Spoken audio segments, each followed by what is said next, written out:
Oh my god, I love you.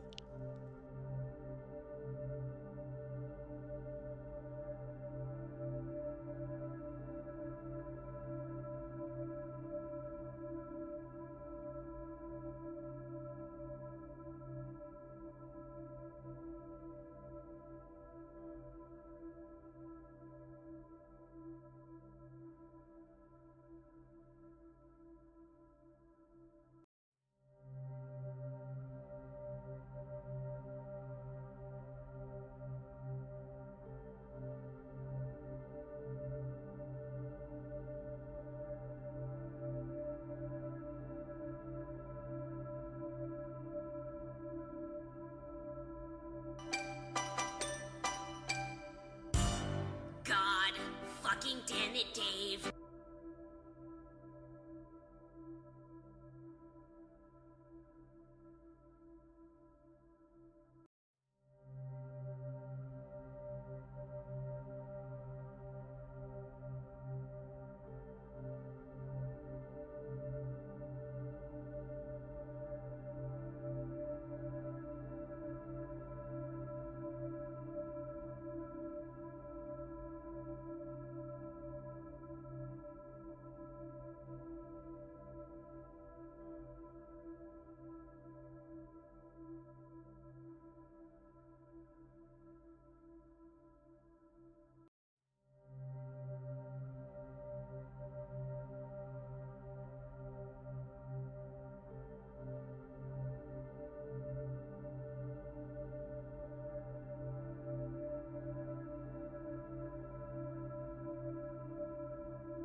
Shenanigans.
Happy Monday.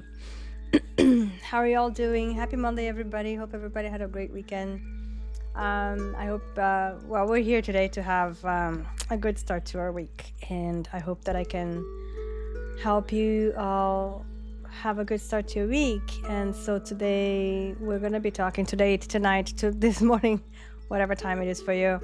We're going to be talking about the law of attraction and manifestation a little bit, energy, and the idea that energy is more powerful than we realize. Because when you really think about it, everything in the universe is energy. Hi, Doc Alan. Yay, anatomy lecture time. Anatomy lecture time. Let's talk about the anatomy of our energy, our thoughts, our emotions, and our body in the connection into the reality that we create and the acceptance that we do create our own reality. And this is something we do need to accept. And so, hi, Dave. How are you? How is Doc Allen doing today? Did you have a fantastic weekend? I hope you did. I had a fun weekend. It was busy, but it was fun. So,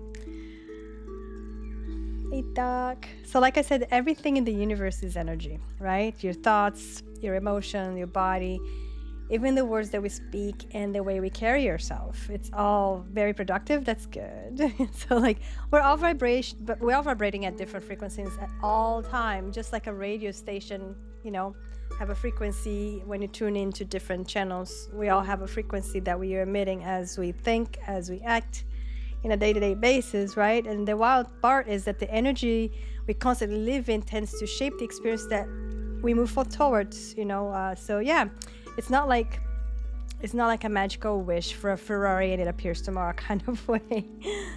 But it's more in the sense that your mind changes your focus changes your actions, and then your actions change your life, right? Welcome in, Doc. Welcome in, Flawless. How are you doing today? So, for example, if we're constantly living fear, stressed out, and like living survival mode, our body, mind, and nervous system will start expecting more of that energy, right? And like we talked about this before, we kind of almost get addicted to it, but we're not talking about that part today.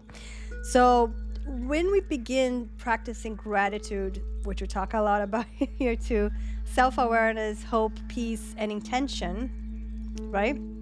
You want a Ferrari? I want a Ferrari too.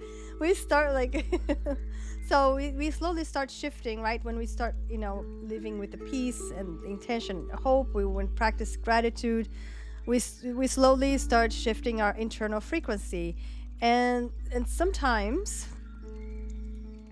And sometimes the biggest manifestation isn't money or success, right? Sometimes it's just becoming someone who finally feels safe, grounded, peaceful, and aligned with themselves, which ultimately will match the frequency of that thing that you want, right? So tonight, let's just open our minds a little, be a little open, and have a real conversation. Let's explore what it means to become more intentional with the energy that we bring into our lives, right? I think that's really important. So I'm gonna start a little different today, because usually I start by talking a little, but I have a video that I want to show first, okay? And honestly, I don't think I set up my video thing, so let's see. I think we might be in for a surprise. Let's see what's gonna happen here. Oh no, I did set it up. Yay!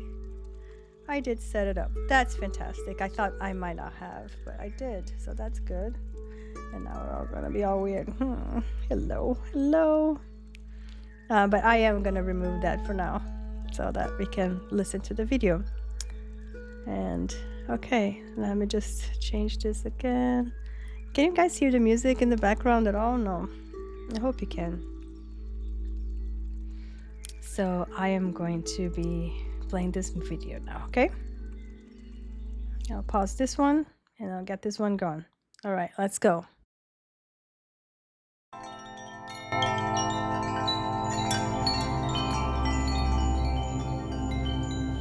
You can't give away what you don't have. Now, it sounds ridiculous, okay? But it's more than what meets the ear as you hear this. You can't give away what you don't have. People who are not good at giving away love can't give away love because they don't have it to give away. If I want to give you a dozen oranges, I can't give you those dozen oranges unless I go out and pick up 12 oranges someplace. Otherwise, all it is just empty rhetoric. And the same thing is true of virtually everything in your life. You can't give away love for others if you don't have love in here to give away. If what you have in here is contempt, if what you have in here is anger, if what you have in here is fear, then these are the things you're going to be giving away in your life. And I've often thought, and I really believe very strongly that there's a law, sort of a law in the universe. I call it the law of attraction. And the law of attraction is one that works like this. You get back from the universe, from the world, what it is that you put out there in the world. And if you're putting out there into the world that I am not worthy of attracting something beautiful into my life, that the universe will respond back to you with exactly that message. And there are people who come to me and who came to me for years when I had my own counseling practice and so on, and they would say to me, I just keep attracting the same kind of people, the same kind of events, the same kind of losers into my life. Why is that? Why do I keep doing that? And I keep attracting an absence of abundance. I just can't seem to attract abundance into my life. I'm always behind the 8 ball. I'm never getting ahead. And I suggested to them, I said, did it ever occur to you that that's the very kind of message you're sending out to the world and out to the universe?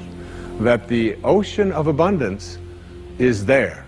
And you can go to that ocean of abundance and you can take a Mack truck and you can fill it up 20 times a day and take it out of there, and guess what? It doesn't impact at all the ocean of abundance. It doesn't even go down a zillionth of an inch. It's unlimited. Or you can go to the same ocean of abundance with a eyedropper, and you can just take this much out once a month and say, that's all that seems to be available for me. And the interesting thing for me is that when people go to this ocean of abundance, this unlimited world, all that I have is thine, it says in the holy books. All that I have is thine. It's all there for you. But if you believe inside that it's limited, that you can only get so much, that other people are going to get it before you do, then you'll find yourself creating that very same thing. And the even more interesting part about this, you can't give away what you don't have principle, is that if your message to the universe is gimme, gimme, gimme, which is a lot of people's message to the universe. I want this from you, I want that from you, please give me this, I have to have that. That's what their prayer is like, that's what their message is, you know, and they say, I want this from the universe, gimme, gimme, gimme. The universe's response back to that kind of a mentality is exactly the same. The universe will say right back to you over and over again, gimme, gimme, gimme. And you'll find yourself never ever arriving, but always being in a state of striving, always feeling as if you're being neglected, never feeling as if you have enough, always feeling as if you're being shortchanged, because you're constantly under the pressure to give, to get back what the universe is demanding from you. And the interesting thing about all of this, the irony of this, is that if you shift that and you say to the universe, to the world, how may I serve? How may I serve? The universe's response back to you is, how may I serve you? How may I serve you? And it's very intriguing. When you take your energy and your attention off of what you are demanding from the world, and instead saying, what can I give to the world? And it's really the basis behind that very famous line of the President John Kennedy's inaugural address. Ask not what your country can do, ask what you can do for your country. And the irony of that is, and I've learned that in my own life, that when I stopped thinking about what was in it for Wayne Dyer and how much could I get, and I began to shift and say, how can I help you?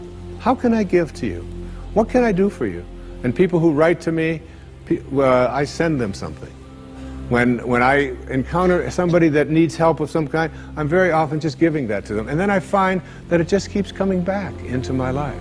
And once I shifted that energy off of what can I have into what can I give, it seemed to me that the universe responded back with the very same message. What can I give to you? And the most incredible and wonderful and beautiful abundance has flowed into my life in every way that I can possibly think of.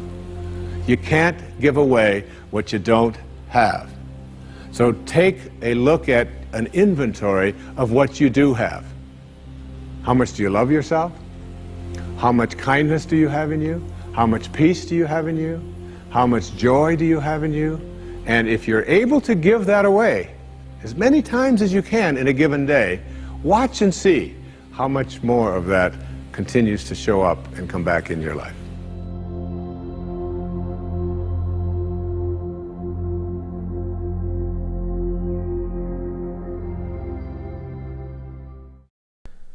Hey, before you go, I want to tell you about my best friend, Scam Likely. He's such a thoughtful friend. He calls, texts. Oh, that's ad, guys. That's ads. Those are ads, but that's okay. How are you guys doing? What do you guys think? I love that. I love the guy. His name is Wayne something. What is it? Wayne Dyer. I really like his messages. His really good messages he has. Yeah. And I'm gonna have also a video from Bob Proctor. I don't know who knows Bob Proctor or not. You like it, chicks? Good. It's great. It's fantastic. I love it. Yeah. So what I wanted to do really today is Kaizen, welcome in, cheeks. I wanted to start today was kind of like bringing in the new day, welcoming the new week. Hi, Cloudy, and getting a nice, good start to it. Okay, let me drink some water first.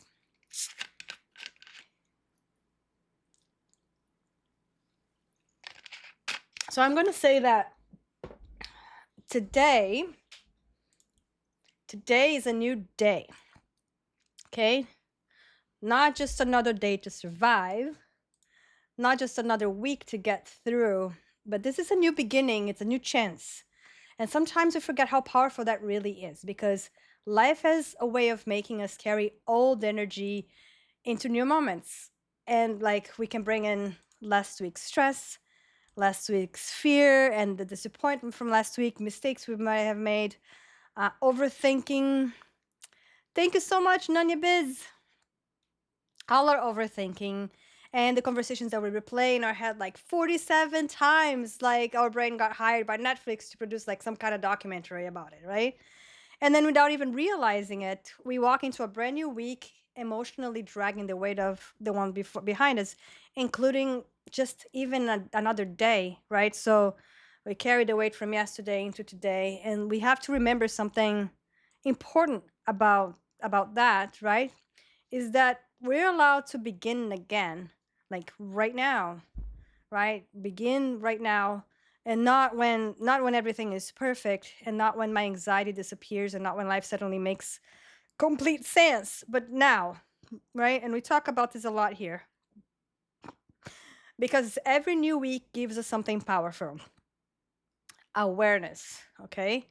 It gives us a chance to pause and ask ourselves, how do I really actually want to feel this week, right?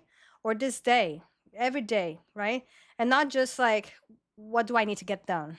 It's easy to get into the habit of going there, but because those are two very different questions, right? So most people spend their entire lives managing responsibilities while completely abandoning their emotional well-being. We do that all the time, right? We become productive but disconnected from ourselves, and we become busy but emotionally exhausted, and we function but we're not really living, right? So maybe this week is the week that we're gonna stop doing that to ourselves. And maybe this is the week that we'll become a little bit more intentional with our energy, a little more aware, okay? A little more compassionate with ourselves. It's a good thing to do. We're going to become a little more aware of the emotional environment that we're creating inside our minds, because our inner world really matters. The way we speak to ourselves is very important. It really matters. It's one of the most important things. So the thoughts that we rehearse every day in our head is important, and the energy we let consume us it matters, right? So I know that some people hear that and they think, okay, Sushi, but life is stressful. Yeah, life is fucking stressful. You got that right. Life is stressful, of course it is. We have bills, we have traffic, we have conflict, we have chaos sometimes, we have a ton of responsibility, and we have, the odd unexpected problems that come up here and there, right? And sometimes our nervous system gets activated because somebody texted, can we talk? and you're like, oh my gosh, what's gonna happen now, right? So suddenly your body acts like we're being hunted in the forest by a wolf or a pack of coyotes or something, just by a text message. But the goal here is not to eliminate every stressful moment, okay? The goal is learning how to stay connected to ourselves while moving through all this stuff. And that changes everything, right? Because difficult moments do not just automatically mean you're failing. They sometimes all the contrast, the conflicts that happen is what helps us discover what really truly matters to us, right? Sometimes all the discomfort creates awareness, depending on how you look at it. And sometimes all the the breakdown becomes the beginning of clarity, right? And honestly, that's one of the hardest things, because the most beautiful parts of growth, the real growth, not becoming emotionalist. Real growth is becoming emotionally aware. It's knowing when you're not being your best right then, and when you're letting your mind wander into places that it shouldn't really, right? And it's learning how to notice what you feel without letting it completely control you. And it's learning how to pause before reacting, how to take a deep breath before we go ballistics on somebody or on a situation, right? Or of any sort. So, how we speak to ourselves with love and kindness instead of constantly attacking ourselves inside. Because a lot of people, a lot of us, okay, we're trying to heal in settings where our own inner voice has become the bully of us, right? And it can be really exhausted. It can be exhausting. So I was thinking that maybe this week I really wanted us to practice something different, and it is do the questions differently. Okay, instead of constantly asking what's wrong with me, let's try asking what's my mind and my body trying to communicate with me right now. Right, just that little awareness. It's super important, because emotions are not weaknesses. Emotions are signals. Okay, stress is a signal, fear is a signal, burnout is a signal, and our nervous system is constantly communicating with us, right? We talk about this a lot, but I wanted to break it down again because it's important.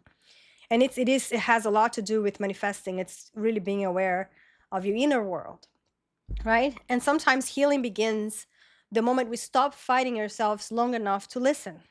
So not every emotion is to be judged, okay? And it shouldn't be judged anyways, but it should be understood. We just need to understand that, right? um So I think that this week is an opportunity for that. And it could be an opportunity to reconnect with ourselves and reconnect with peace and reconnect with gratitude, and not fake positivity, not pretending life is perfect, but real actual gratitude. Hi, Hero. How are you? We're talking about manifestation and the law of attraction today, and how to change your inner world to make all of that come true. How are you doing today, Hero? So yeah, so when we connect with gratitude, like real gratitude, the kind of gratitude, excuse me, that says, yeah, life is messy sometimes, but I'm still here. I'm still growing. I'm still learning, and I'm becoming. And that's really important. That really, really matters. And so this week, I wanted to let's just remember this week that progress is not always loud. Okay, sometimes progress looks like getting out of bed when your mind is saying not to. Okay, and you do it, right? You take a deep breath instead of reacting instantly to something uncomfortable that happened at work or at home. Those things, they make a huge difference, and that's progress. Every little one of these things. Okay. Also, progress is resting without feeling guilty about it. It's just taking time to drink some water before your fourth cup of coffee. All these tiny little shifts really matter. All these tiny moments really matter. Okay.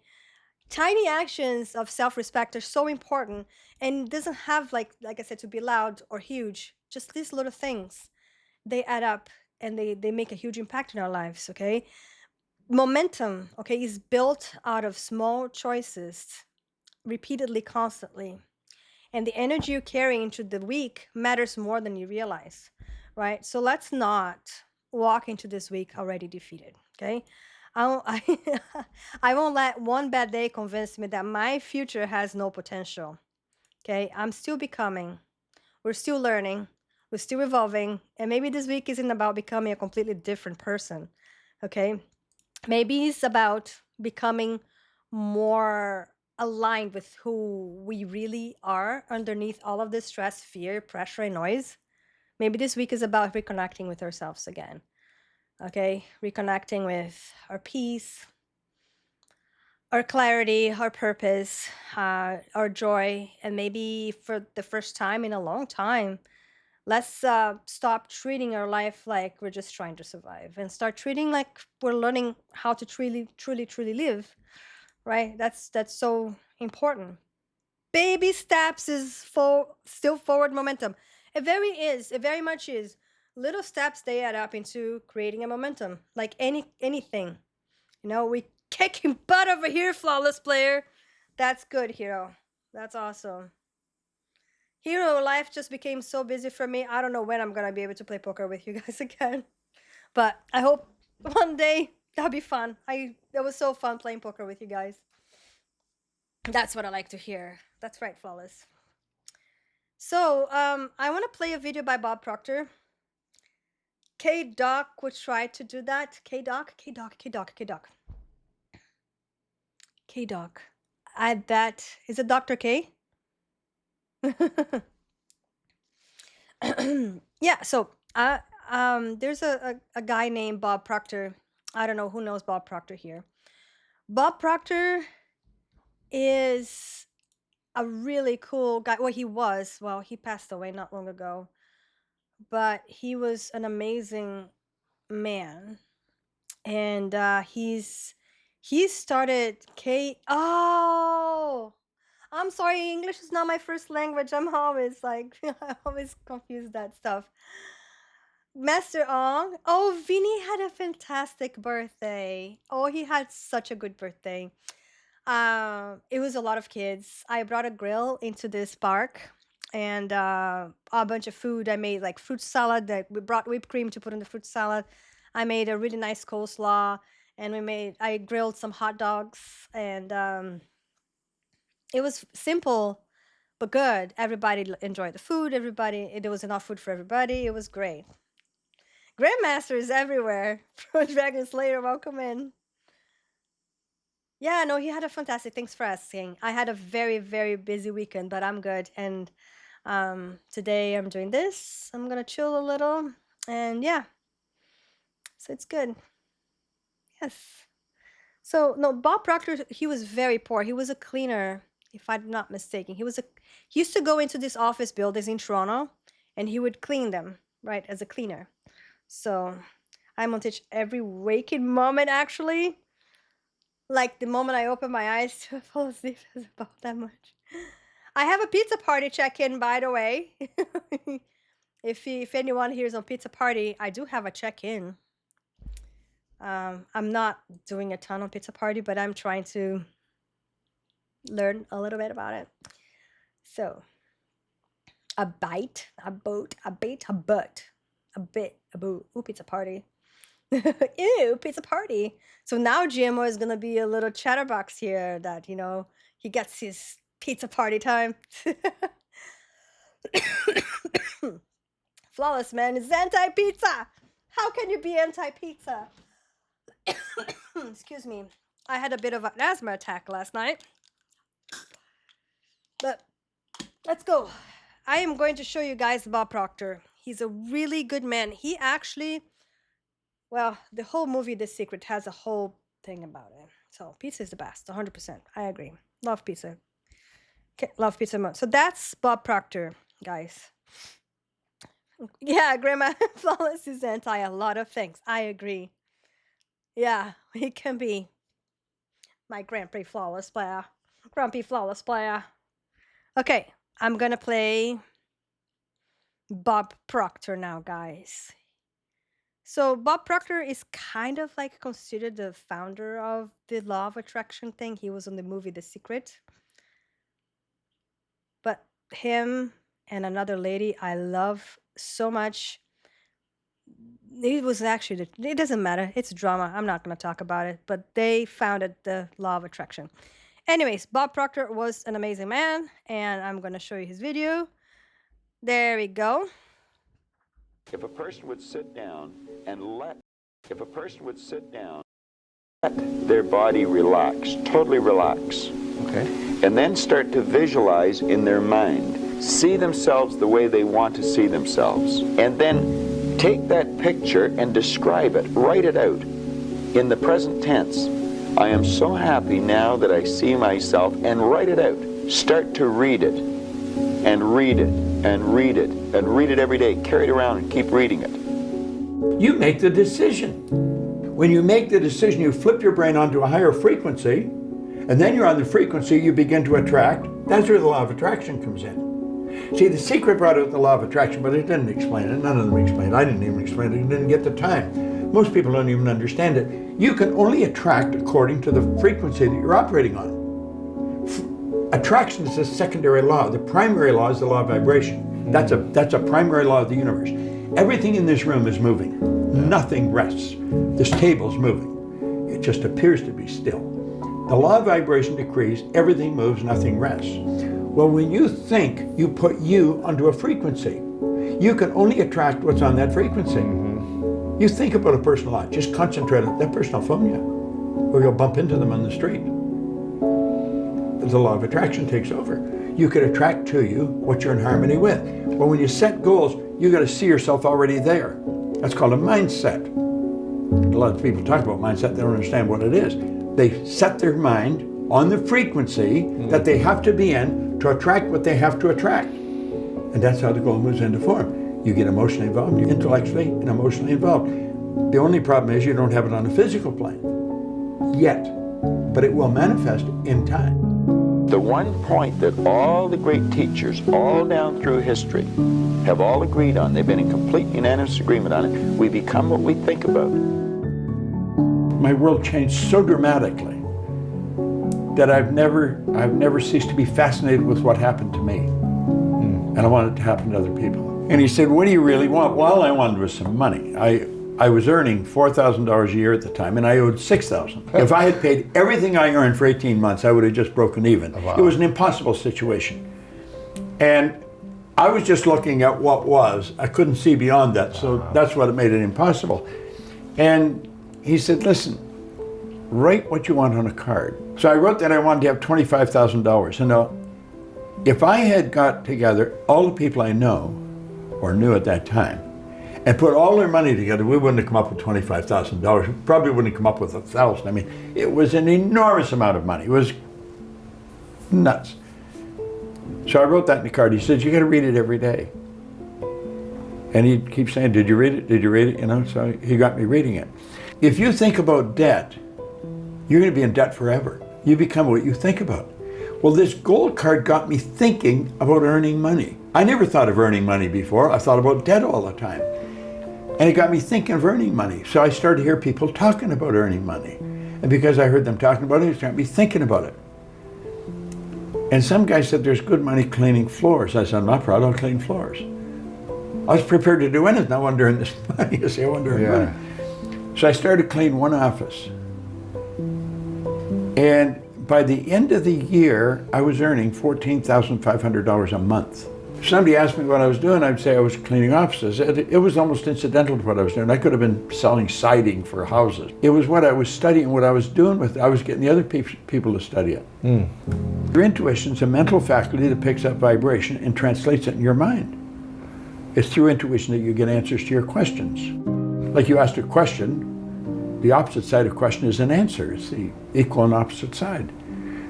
So our answer comes with our question, but we're not tuned in to pick it up, you know. Like every question is an answer. Well, the imagination, of course, it's everything. So you get these higher faculties and you get using them, and I started to learn how to use these. And I started to see that we've got so much going for us that we never hear about. School doesn't teach us. Our parents don't teach us. You go to work for a company, they don't teach you. So the odds of learning it are really slim. you know. And it's the reason there's so few people that really are successful in life. Before you can do something, you first must be something. So you've got to be it intellectually, you've got to be it emotionally. Well, it's only a period of time then until it manifests physically. That's one of the first laws of the universe, is the perpetual transmutation of energy. Energy is moving into form, always. To form, moving into form, through form, back into form again. I think you build the image of what you want. I mean, you obviously imaged this studio before you ever built it. Right. I mean, everything you see here was part of the image in your mind. But everything you create twice. Once in here, once out here. We got exactly the same potential. Our spiritual DNA is perfect. But that perfection never expresses itself properly because of this paradigm. It's in conditioning in our subconscious mind. You can tell what your paradigm is, just study your own behavior. Think of your results. You want to improve your results, don't you? Sure. You probably want to earn more money. Sure. You probably want the show to be bigger than it is. Sure, yeah. How are you going to do that? You gotta change the paradigm. That's right. You got to change your habitual way of dealing with these things. So you take a look at the results and say, what do I want to change? It's the results are an expression of the paradigm, not the intellect. Right. See, the conscious mind is where all our intellectual information is. You know how to do better than you're doing. You know how to do better than you're doing. Sure. I know how to do better than that. Why aren't we doing it? The subconscious is programmed. It's your conscious mind where the intellect is, and that's where our knowing is. Person knows, but they're not doing what they know. You say, why do you do that? I don't know. Well, you know better, I know. Why are you doing it? I don't know. Well, I know. It's their paradigm controls their behavior. So you take a look at your results and you say, what's causing that? So you've got to take back your behavior pattern. Why are you doing that? Because you're programmed to do it. Napoleon Hill wrote that in Think and Grow Rich. He said, if you are one of those people who believe that hard work and honesty alone will bring riches, perish the thought, it is not true. Riches, when they come in huge quantities, never come as a result of hard work. They come, if they come at all, in response to definite demands based upon the application of definite principles and not by chance or luck. So you got to find a demand and fill it, but you got to follow definite principles to do it. In other words, it's got to be in harmony with the law. You got to give more than you get. You've definitely got to have a goal, and when you write it, you've already got it intellectually. So you operate intellectually, emotionally, and physically. Well, your intellectual mind, the second you decide on it, you've got it. It tells you in the Bible, before you speak, I'll hear you. It's because the thought always precedes the word. The second you get emotionally involved, you got it emotionally. So you've got it intellectually, you've got it emotionally. It's only a period of time till you got it physically. And an idea is a spiritual seed. But we do know that it operates by the same laws. And the laws of the universe are precise. They can be studied. Yeah. They can be understood. We operate by law. Our life is governed by laws. Like we know it's going to get dark tonight. We don't wonder if it is. You know when the tide goes out, it's coming back. Winter never follows winter. We know these things. That's all expression of law.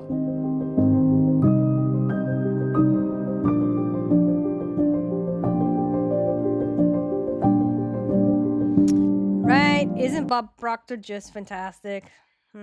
He's so good. And I'm gonna talk actually about something that it's one of his teachings actually. Oops, this thing kind of moved. If I bump into my desk, it'll just move. So, I have to be careful with this because it's glass. Yes, his teachings are amazing. And where's my pen? Oh my gosh. Okay, here we go. I found it. So he has a teaching called the hourglass teaching, and this, unfortunately, this sand is black, so it's kind of hard to see. I think I'm gonna turn my brightness a little bit higher. Is that too bright? Is that all right? So if you turn this hourglass upside down, all the sand eventually is gonna run out. So let's pretend this hourglass is your life, okay? So there's a, looks good? Okay, thank you. So the hourglass or the sand glass theory, that is the theory that Bob Proctor works on. So the theory is really about understanding time, life, and the present moment in a simple but really powerful way, okay? So let's imagine your life is an hourglass, okay? And let's say that the sand in the bottom represents your past, everything that already has happened, the good, the painful, the bad, the mistakes, the lessons, the heartbreaks, the victories, all of that is in the bottom. So that's the past, okay? It's going through. And and even though some of it hurt, every experience, okay, in the past helps shape who you are today, right? And let's say that the sand at the top is your future. The important thing to think is that none of us really truly know how much sand we have left. It could be a bunch, it could be a little bit, right? So we assume we have years and years and years ahead of us, but life can change very quickly. Some people live much longer than expected. Some people leave us much sooner than anyone could ever imagine, right? So, and the sand falling through the middle, okay? So let's just get this here. The sand at the bottom is the past. The sand in the top is the future. This area where the sand is falling from, this is right now. This is the present moment, okay? This teaching is about Bob Proctor teaching, okay? This message is you cannot go back and change the sand that it's already at the bottom. And you cannot fully control how much sand remains at the top. The only thing you truly have power over is the sand passing through your hands right now, right? A lot of people spend their whole life staring at the bottom of the glass, replaying regrets, pain, failures, or things that they wish they had done differently, right? They wish things had gone differently in their lives, and they keep focusing on that. But when we stay trapped in the past, we waste the only moment we actually have, the present, right here. And if we spend all our time fearing the future with the anxiety, we miss life while it's happening right here. So the idea is not to ignore the past or pretend pain never happened, okay? Is to learn from it without living inside of it, okay? Because the sand never stops moving. It won't stop moving. So the deeper meaning of the sand glass theory is your past shaped you, but it does not have to define you. Your future is uncertain. You never know what's gonna have. So let's not take today for granted because we don't know what's over here. This is all we have. This is gone. We learn from it. We grow from it. We don't need to let it define us. This is the generous present moment, the soft spot, the sweet spot right here. Today, the present moment is your real point of power. Okay? So let's say it in really simple terms. You can't hold to yesterday. You can't fully control tomorrow, but you can choose how you live today. And that's really powerful, right? So thank you, Sauce with the Most. I appreciate it. Yeah, it's a very good teaching from Mr. Bob Proctor. I love this sand theory.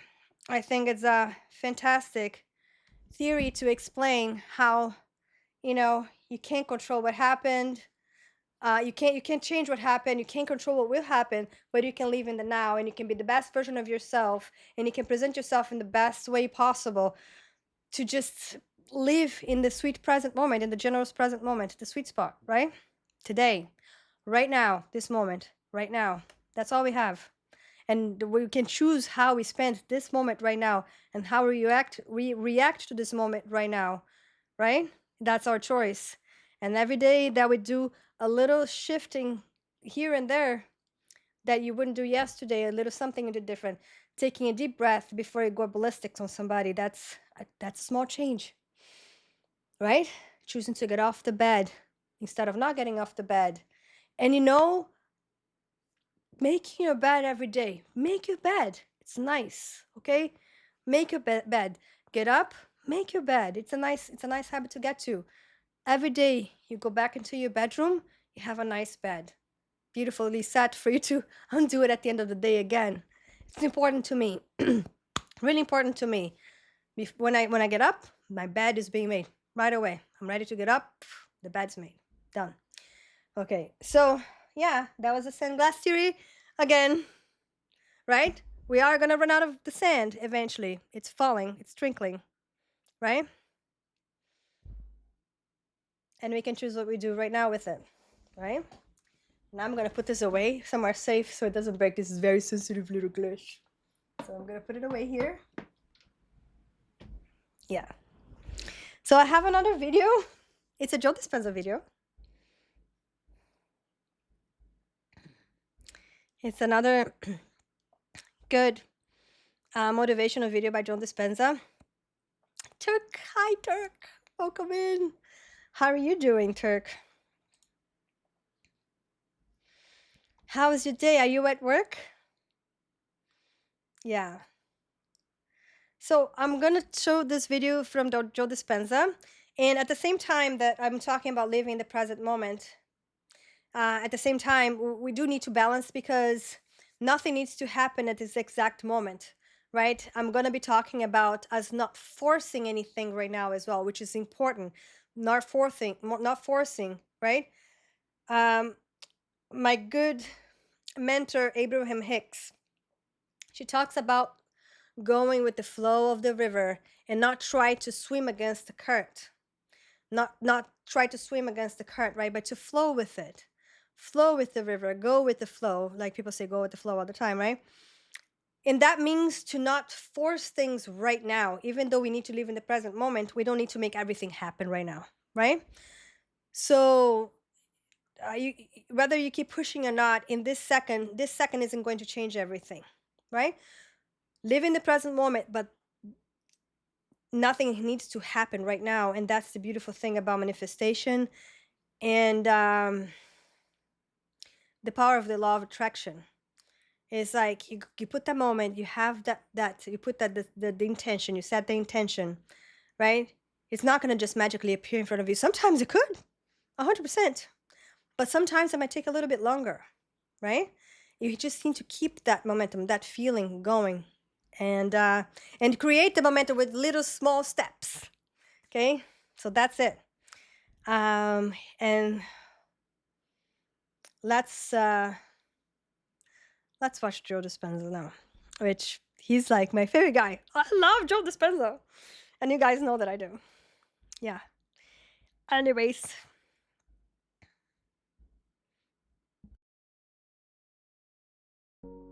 People wake up in the morning, they begin to think about their problems. Those problems are circuits of memories in the brain.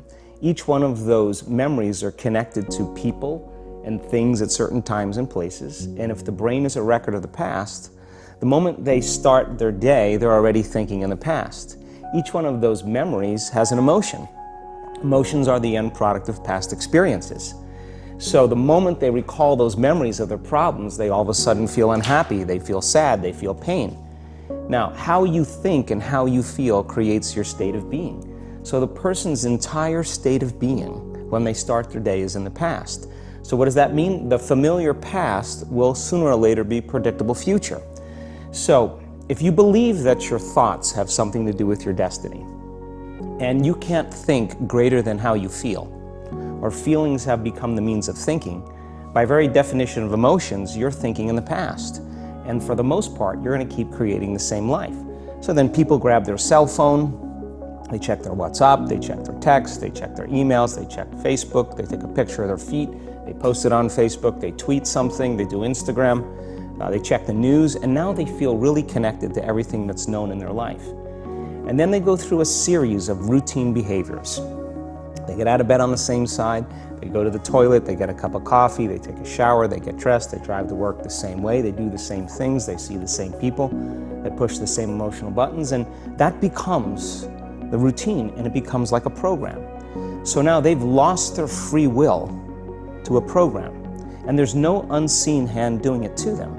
So when it comes time to change, the redundancy of that cycle becomes a subconscious program. So Now, 95% of who we are by the time we're 35 years old is a memorized set of behaviors, emotional reactions, unconscious habits, hardwired attitudes, beliefs, and perceptions that function like a computer program. So then a person can say with their 5% of their conscious mind, I want to be healthy, I want to be happy, I want to be free. But the body's on a whole different program. So then how do you begin to make those changes? Well, you have to get beyond the analytical mind, because what separates the conscious mind from the subconscious mind is the analytical mind. And that's where meditation comes in, because you can teach people through practice how to change their brainwaves, slow them down. And when they do that properly, they do enter the operating system where they can begin to make some really important changes. So most people then wait for crisis or trauma or disease or diagnosis. They wait for loss, some tragedy to make up their mind to change. And my message is, why wait? And you can learn and change in a state of pain and suffering, or you can learn and change in a state of joy and inspiration. And I think right now, the cool thing is that people are waking up. Most people spend 70% of their life living in survival and living in stress. So they're always anticipating the worst case scenario based on a past experience. And they're literally, out of the infinite potentials in the quantum field, they're selecting the worst possible outcome, and they're beginning to emotionally embrace it with fear. And they're conditioning their body into a state of fear. Do that enough times, body has a panic attack without you. You can't even predict it because it's programmed subconsciously. So people become addicted to the rush of those emotions, and they use the problems and conditions in their life to reaffirm their limitation, so at least they can feel something.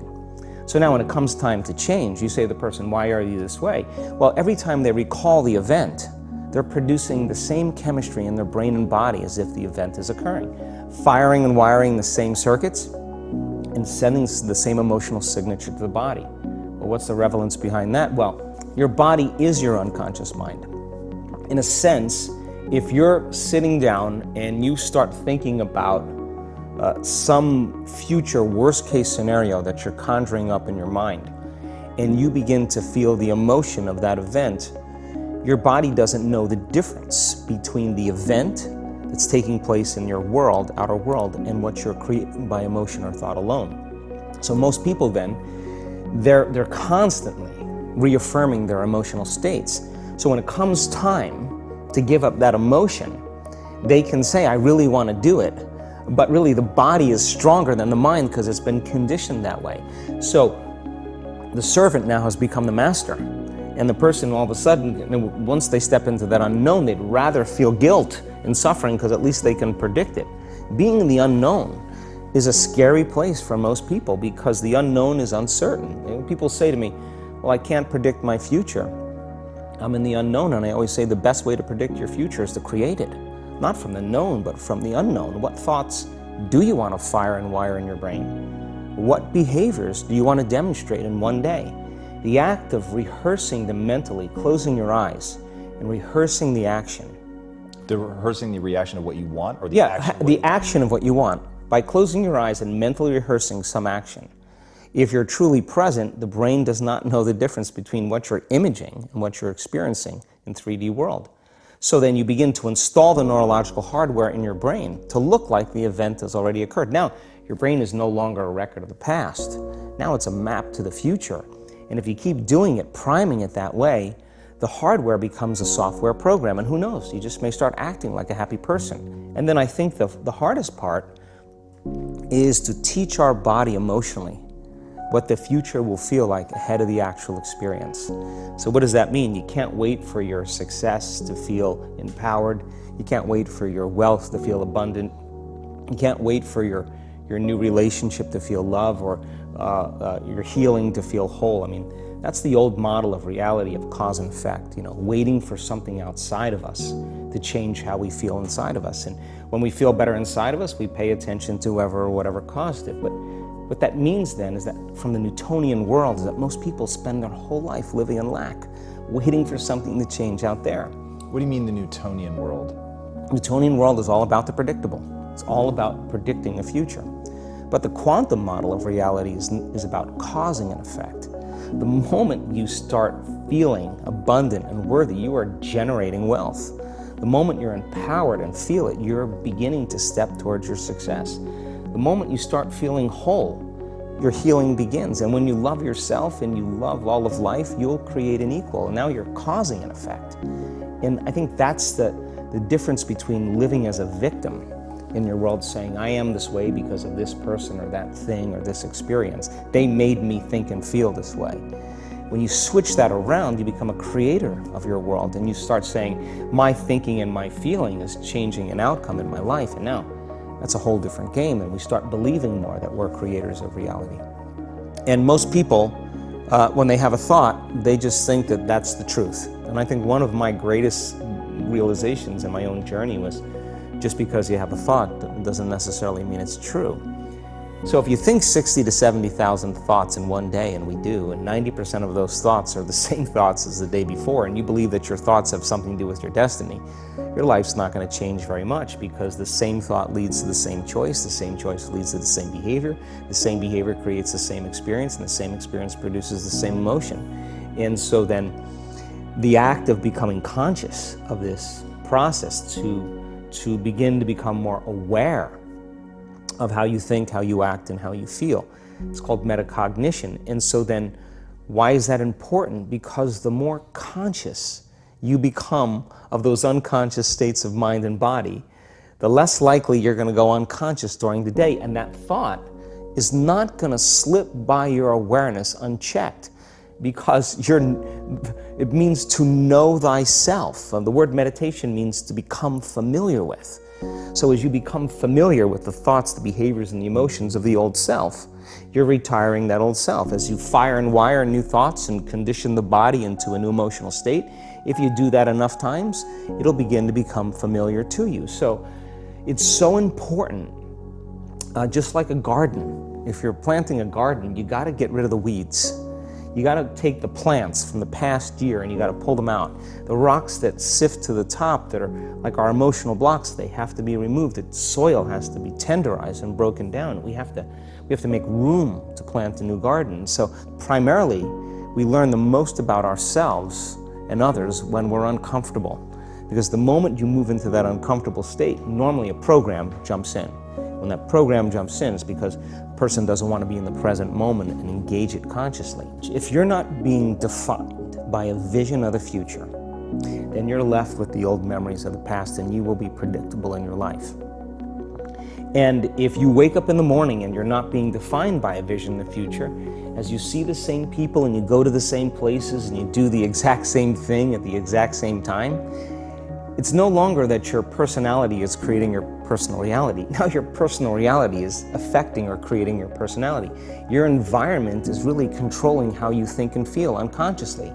Because every person, everything, every place, every experience has a neurological network in your brain. Every experience that you have with every person produces an emotion. So some people will use their boss to reaffirm their addiction to judgment.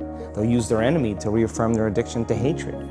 They'll use their friends to reaffirm their addiction to suffering. So now they need the outer world to feel something. So to change then is to be greater than your environment, to be greater than the conditions in your world. And the environment is that seductive. So then why is meditation the tool? Well, let's sit down, let's close our eyes. Let's disconnect from your outer environment. So if you're seeing less things, there's less stimulation going to your brain. If you're playing soft music or you have earplugs in, less sensory information coming to your brain, so you're disconnecting from your environment. If you can sit your body down and tell it to stay like an animal, stay right here. I'm going to feed you when we're done. You can get up and check your emails, you can do all your texts, but right now, you're going to sit there and obey me. So then, when you do that properly, and you're not eating anything or smelling anything or tasting anything, you're not up experiencing and feeling anything, you would have to agree with me that you're being defined by a thought, right? So when the body wants to go back to its emotional past, and you become aware that your attention is on that emotion, and where you place your attention is where you place your energy, you're siphoning your energy out of the present moment into the past, and you become aware of that. And you settle your body back down in the present moment, because it's saying, well, it's 8 o'clock. You normally get upset because you're in traffic around this time. And here you are sitting, and we're used to feeling anger, and you're off schedule. oh, it's 11 o'clock, and you usually check your emails and judge everybody. Well, the body's looking for that predictable chemical state. Every time you become aware that you're doing that and your body is craving those emotions and you settle it back down into the present moment, you're telling the body it's no longer the mind, that you're the mind, and now your will is getting greater than the program. And if you keep doing this over and over again, over and over again, over and over again, just like training a stallion or a dog, it's just going to say, I'm going to sit. And the moment that happens, and the body's no longer the mind, when it finally surrenders, there's a liberation of energy. We go from particle to wave, from matter to energy, and we free ourselves from the chains of those emotions that keep us in the familiar past. And we've seen this thousands of times. In fact, we can actually predict it now on a brain scan.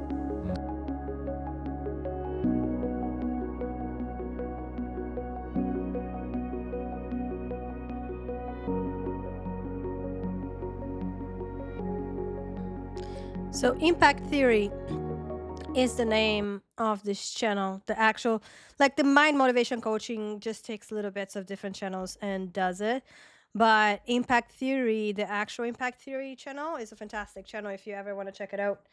That specific interview with Joe Dispenza is one of my favorites. It's fantastic. It just, oh, I forgot his name. Anyways, the guy that does the guy that does Impact Theory, I really forgot his name right now. He just asked the perfect questions, and the vibe around the whole episode of that show was really great. It was quite something. I would highly recommend Impact Theory for anyone to watch if you want to just watch things that help you grow as a person. He has amazing guests on his podcast, and yes, he has bettered himself in life huge. He used to be bullied in school a lot. He was very, very obese, overweight, and he has worked on himself in many, many ways to, he really worked on bettering himself as a person and seeked his dream to become a podcaster, and he became an amazing podcaster. He does it really good. He's one of my favorites, actually. Yeah. I think today's going to be a shorter stream, but I still have a lot to say. And I also want to show a little Ram Dass. We haven't had Ram Dass here in a while. I really love coming here because it reminds me to sit at the moment. Yes, right? I love it too. So, Anti Bubbles, we've had some great conversations so far today about law of attraction and manifestation and stuff, and how to change your inner state of being and your energy field, right? Your energy source and the way you present yourself to the world and to yourself, most importantly, how all of that affects, the power of manifestation. I don't know if everyone here is aware that we all emit energy. You know how we have Wi-Fi and how we have a radio, and we change the frequency on the radio station, right? And it picks up the frequency of what is playing. We also have a frequency that is emitted out of our body, and Joe Dispenza talks a lot about that in the pineal gland, and how the pineal gland is like an antenna that emits frequency of what you think and what you put out there, right? And I don't know if I know. We all heard the say, when it rains, it pours, right? Because once you get into a negative frequency, something went wrong, and it makes you feel a certain way, right? But we can fix that, and it's all a choice, right? Sometimes it's hard to control our inner animal. It's just out of control sometimes. Let's say I spilled some coffee, okay? You can have two reactions. You can be like, fucking blah, and I'm in such a hurry, and I'm like, fucking hell, is that gonna help anything? Or you can be like, oh, crap, okay, I'll grab a cloth, I'll clean the coffee, done, right?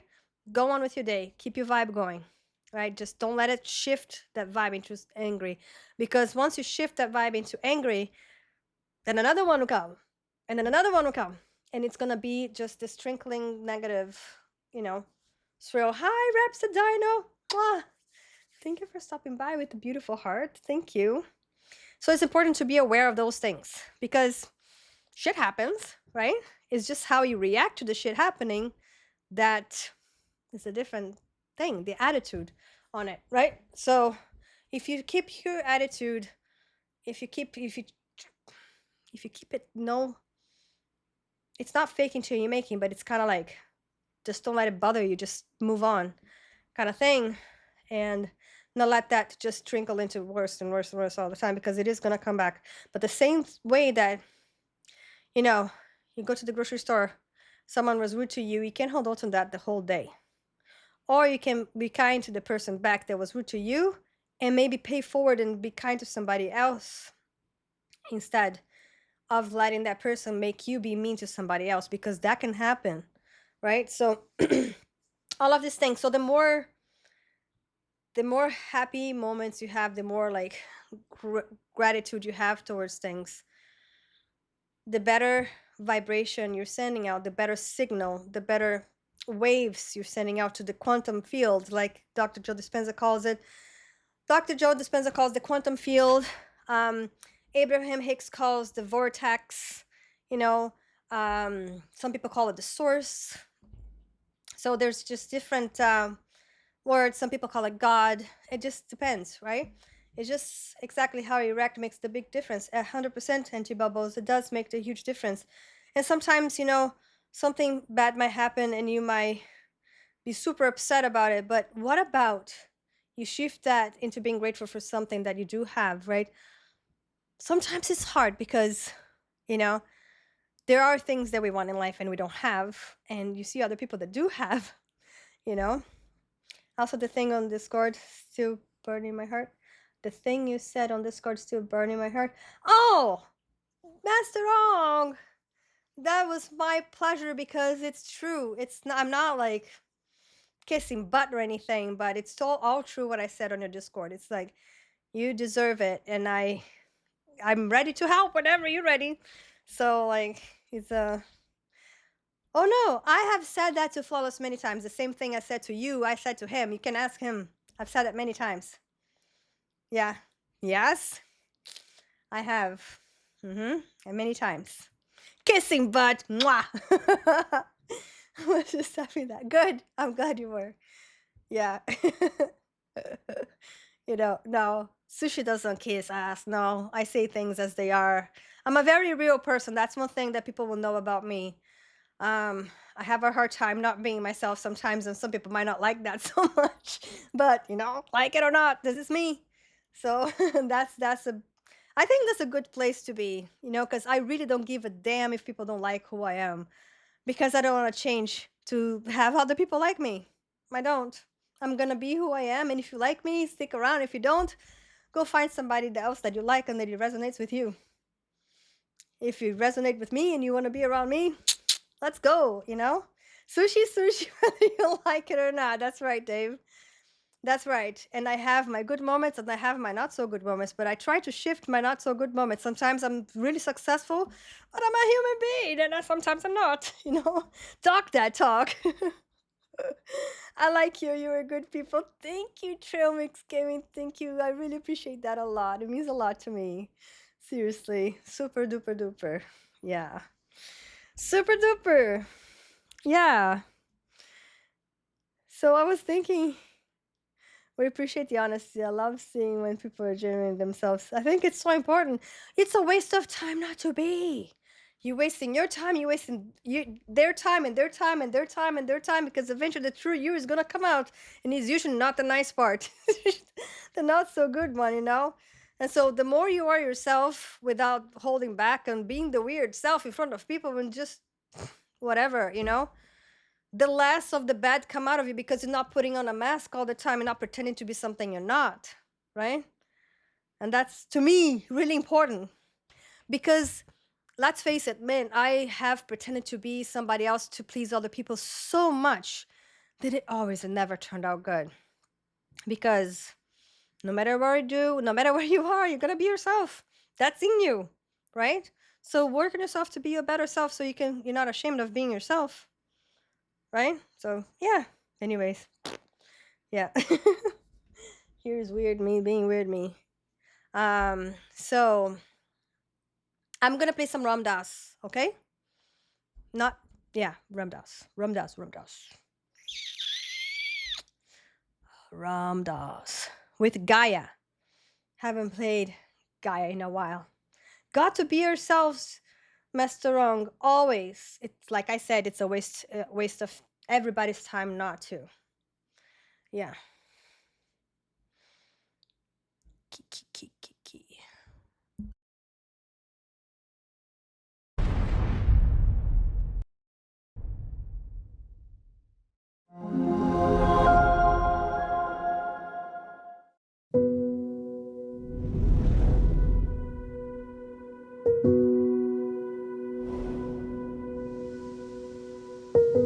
First of all, we have to understand that as humans, we're awakening out of the illusion of our separateness and our identification with our bodies and our personalities. And as we awaken, as we pull back, we listen clearly to hear how we are to be on earth. What is our route? What is our work on earth that allows us to awaken fully? How do we awaken fully? Through what we do on earth. Now, at first, you are drawn to one spiritual practice or another. Say you're drawn to devotion because your heart's very open. It's very easy for you. So you would do devotional practices because they're very natural for you. And the philosophical stuff or the Zen stuff wouldn't be attractive. That wouldn't appeal to you at all. Later in your evolution, you get to the point where you want to be free so badly that you are drawn to the things that are difficult. Because those are the things that are catching you. You're places where you're out of balance. Like if your body energies aren't working well, but your heart's wonderful, you'll find yourself wanting to get your energies moving because that's where you're being blocked. Or you'll find yourself wanting to develop more discipline of mind. Some people meditate because it's natural to them to meditate. At other times they meditate because they hate it. And that's fine too. And you're guided by your intuitive wisdom about that. You see, at first, that's the difference between high and free.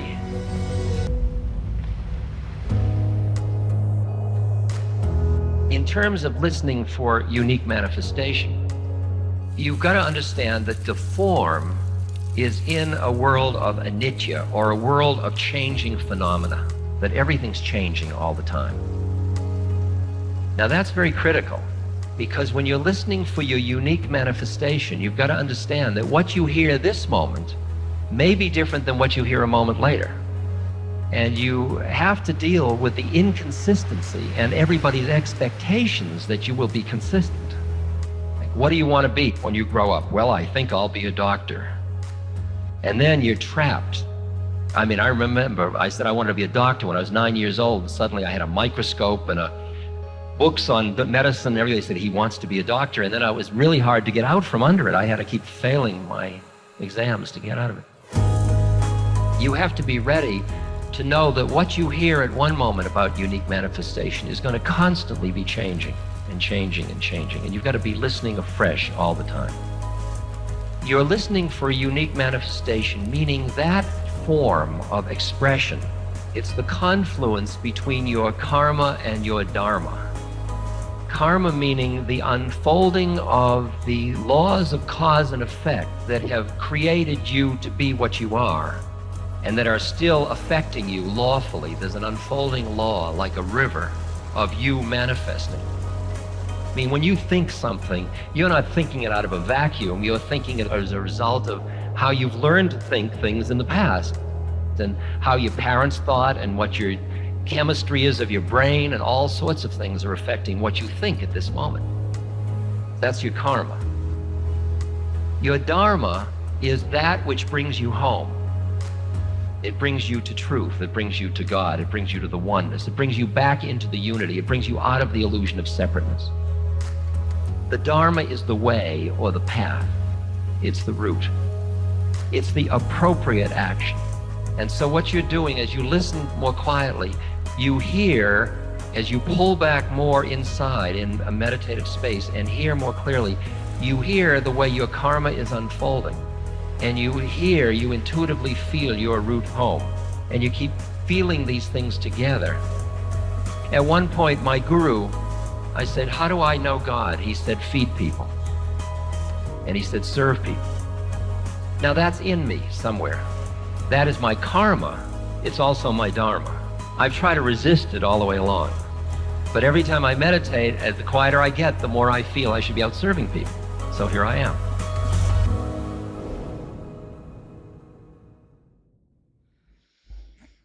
Cool, serving people.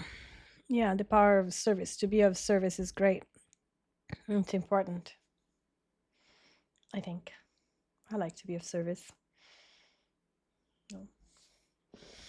That's why, like, I enjoy doing the mental health Mondays. It's honestly, it's quite a bit of work to come up with the topic of the week and everything. It takes me a few hours to make the notes and the talk, and some of them more work than others, because some of them I have to make sure that the information that I'm sharing is accurate, and especially when it comes to science, right? And so, and especially when I have guests. And Janice is my next guest, and we were supposed to do it next week, and we are postponing 1 week. We're going to do it the 25th because some things didn't quite pan out the way we were wishing to be, and you know, also the topic that we were talking about is going to be pretty general. We were going to talk about, I think we are still going to talk a little bit about psychedelics and a little bit about hypnotherapy. But the legality of the psychedelic part of treatment, it's tough. So she's going to have to talk in a way that doesn't get her into trouble, basically. So because the legality of how she does it for end of life, psychedelic end of life therapy, to just put people at ease before they, you know, they're ending their lives, purposely or not. Also, she works with psychedelics for chronic depression, so it has to be untreatable depression, which I don't want to get too into this, but it's really quite interesting because depression is something that it's treated with all the synthetic drugs. When you have other good drugs that are more natural to be worked with, that is mostly used only when you can't really use that kind of, you know, the synthetic drugs when they are not working, then you get to use it, but you don't have the option to use those before. Use the synthetic one, which has a lot of studies that have proven that it's good for depression and PTSD, like MDMA and PSD, ketamine and PTSD, sorry. Ketamine treatment, MDMA treatment, DMT treatment, and the psilocybin treatment for PTSD and addiction as well, you know. Oh yeah, of course. It's actually Antibubbles. I haven't even been streaming regular stuff anymore. I don't know if you noticed. I've been doing just Mondays, but I will get back into a certain kind of streaming schedule. We also have the customs happening in not this Friday, but the Friday after. We have our Fortnite customs. Yay! We're still gonna do all of that. How are you doing, Svetlug? My Mother's Day was awesome. It was great. Thank you for asking. Thank you for asking. It was great. It was good. Yeah, thank you.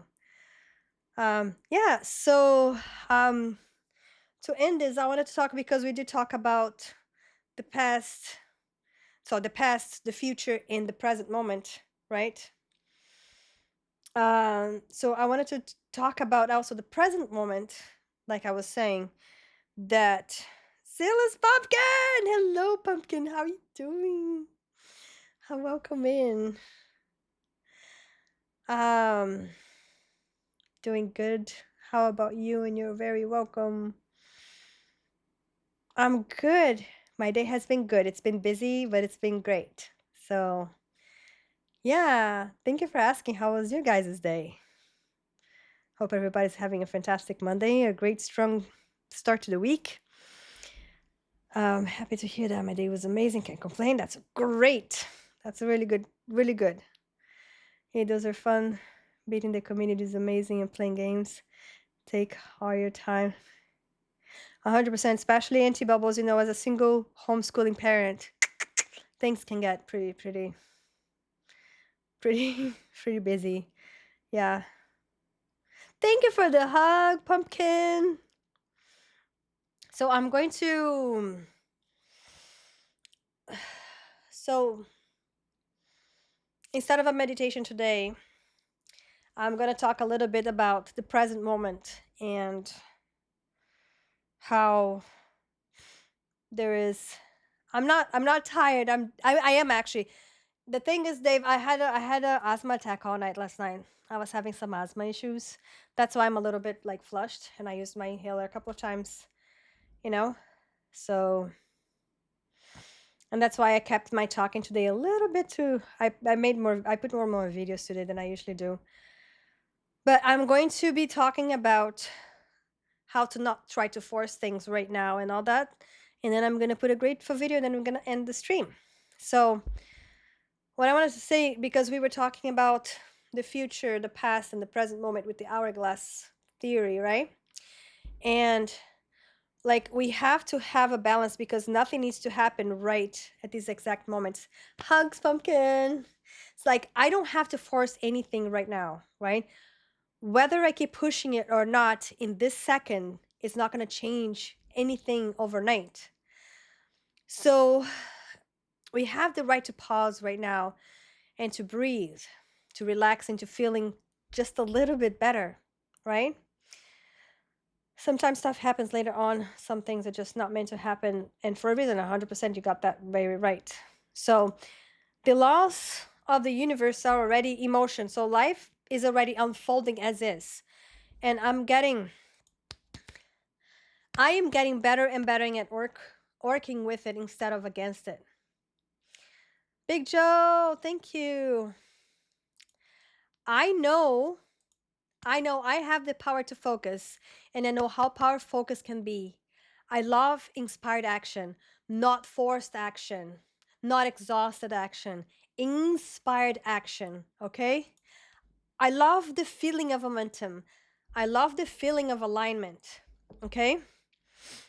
It's important to think about all of these things.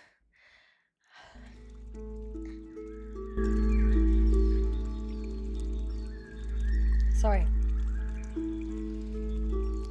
I love knowing that there is an energy flowing through me that creates worlds, because it's true.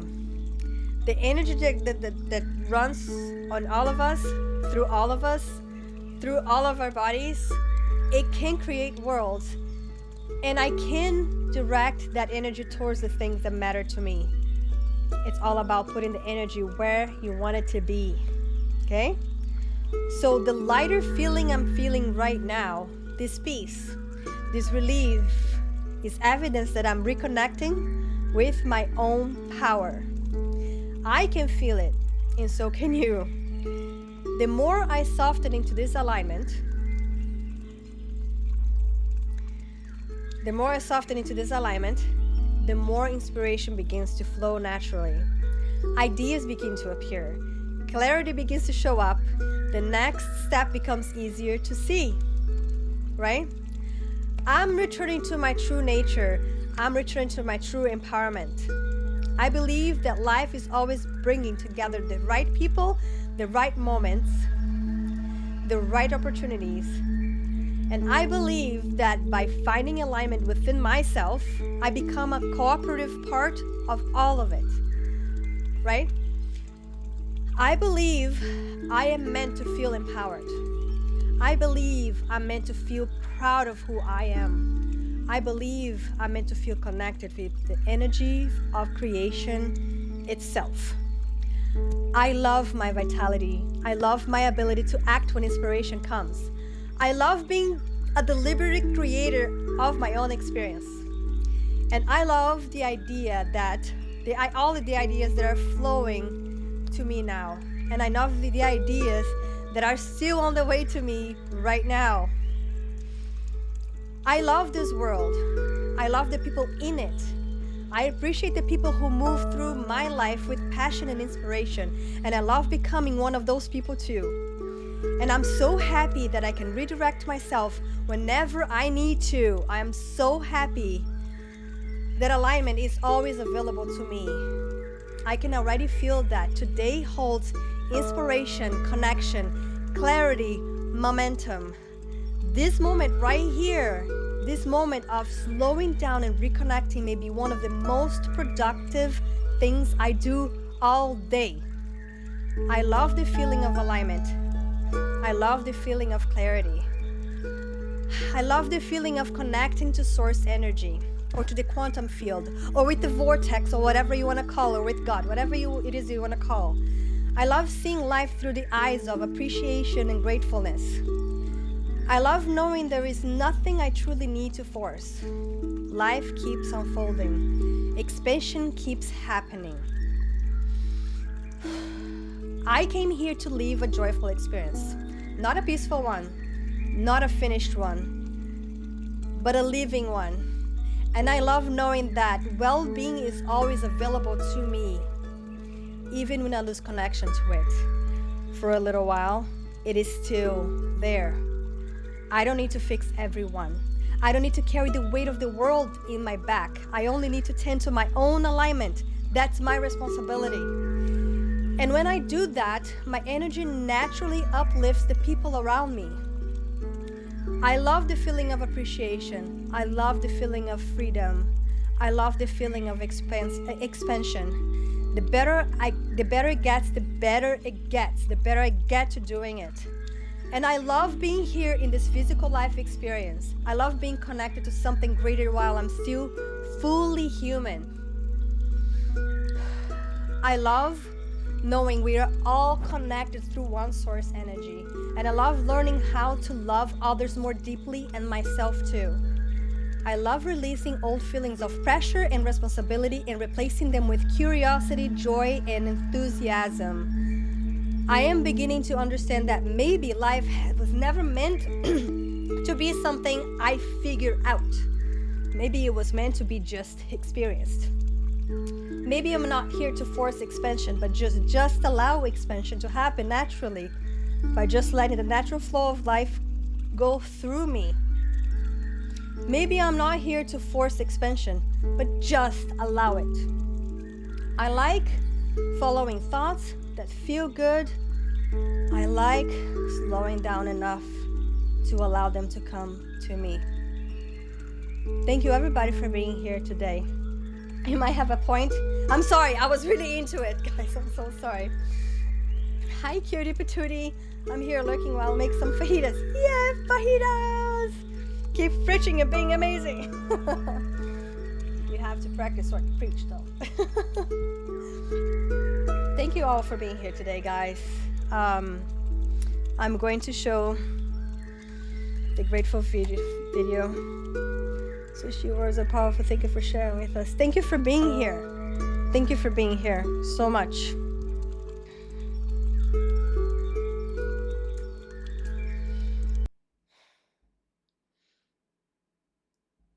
Dave wanted you to define inspired action versus forced.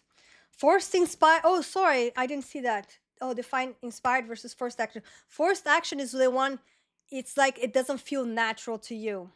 It's almost like you trying to swim backwards in a river, you know?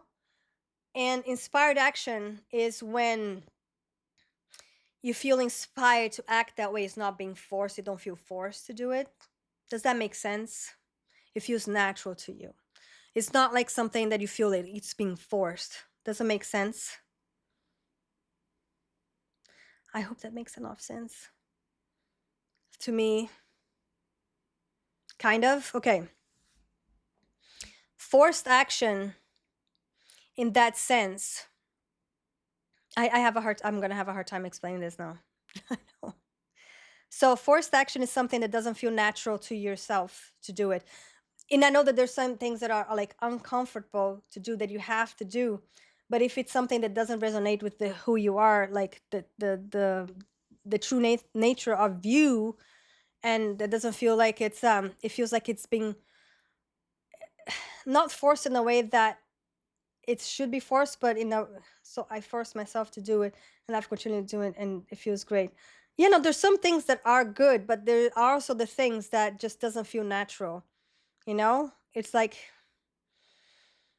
just following the flow of the river, you know, but picking what you can that it's good and going with it. And I don't know how to explain this. Holy crap. I never would have spent time outside with that last week. Oh no, I know those are all good, but they're not forced. They feel good to it, right? Yes, it's good to force yourself out of doing certain things, you know? But that was, to me, an inspired action. It took some effort to do it, but it was inspired. You got inspired to do it because you knew it was going to be good for you. And so there was an inspired action. You got up because you got inspired to do it and you did it. You know? Does it make sense? And the more you do it, the more natural it becomes. You know? So, yeah. And so I am going to play this video that we haven't seen in a while. And that I feel, of course, Dave. Yes. I feel everything you were saying.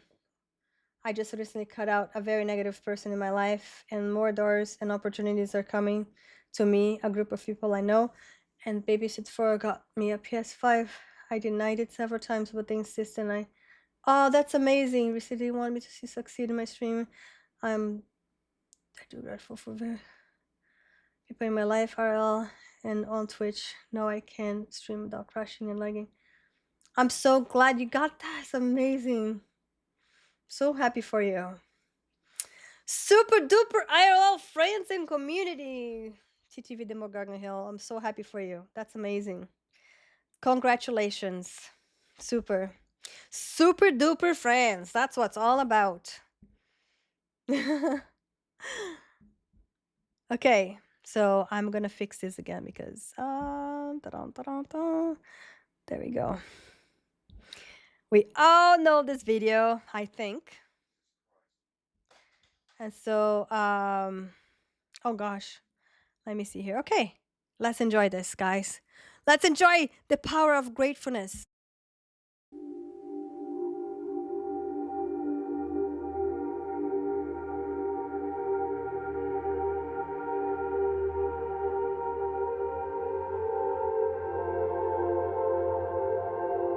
You think this is just another day in your life? It's not just another day. It's the one day that is given to you.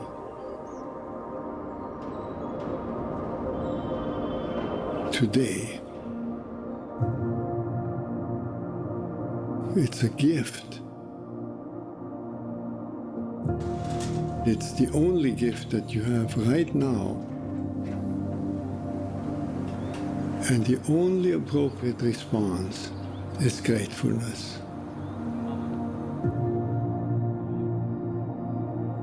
If you learn to respond as if it were the first day in your life and the very last day, then you will have spent this day very well. Begin by opening your eyes and be surprised that you have eyes you can open.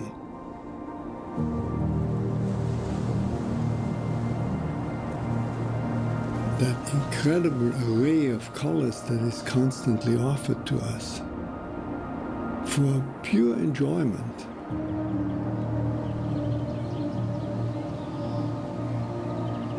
Look at the sky. We so rarely look at the sky. We so rarely note how different it is from moment to moment with clouds coming and going.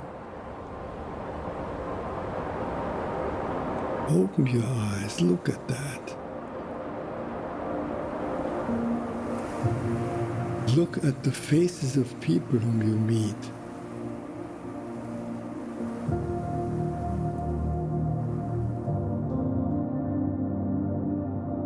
Each one has an incredible story behind their face.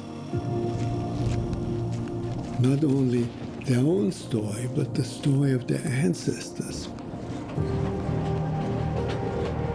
All that life from generations and from so many places all over the world flows together and meets you here like a life-giving water if you only open your heart and drink.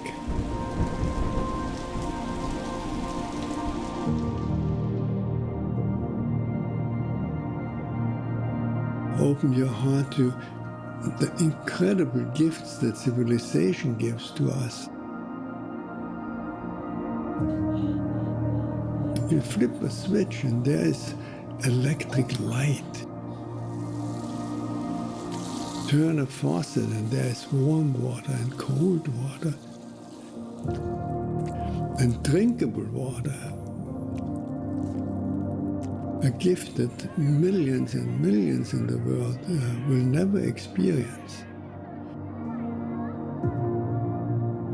And so I wish you that you will open your heart to all these blessings and let them flow through you. That everyone whom you will meet on this day will be blessed by you, just by your presence.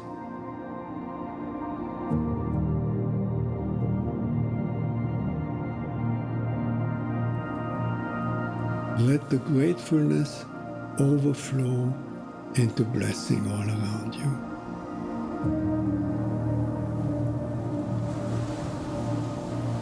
And then it will really be a good day.